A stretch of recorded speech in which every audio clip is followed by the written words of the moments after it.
life doing whatever I wanted and thinking that I was, doing the right thing and that I could just do whatever, I would not grow at all. I would live my whole life steady like that.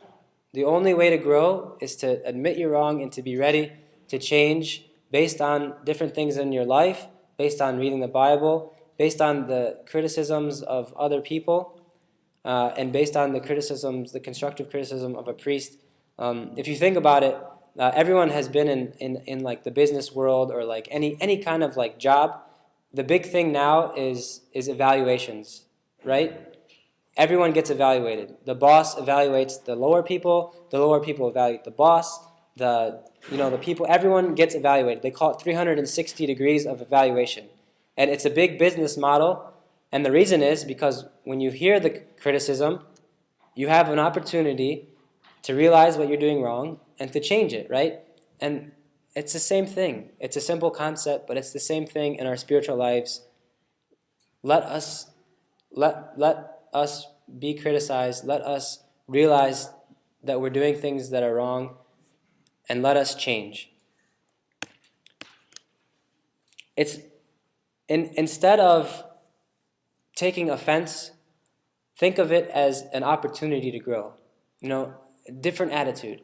Instead of taking it personal in your life, like how can this person, like I try so hard and I love this person so much, and all I do is to serve this person. Instead of taking it as like a offense against you, take it as an opportunity to get even better. You may be good, but why not get even better? And we're called always to grow.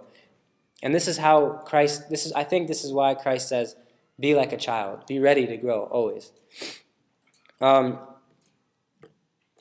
So we talked about humility a lot, and that was pretty much the whole theme of Romans chapter 2. This is from Romans 3. It pretty much continues to Romans chapter 3, so we're fast. We're going through 2 chapters in one day today. This is the last part of Romans 3. I don't want to end on a depressing note. I know the message was hard, but I think it's an important message. But it ends in a good way. I'll tell you why. This is what St. Paul is saying. Since all have sinned and fall short of the glory of God, they are now justified by his grace as a gift, through the redemption that is in Christ Jesus, whom God put forward as a sacrifice of atonement by his blood, effective through faith. And then, what becomes of boasting? It is excluded. By what law? By that of works? No, by the law of faith.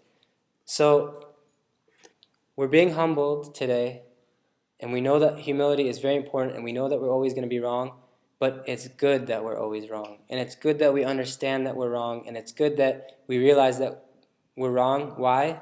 Because when we're wrong, Christ is right.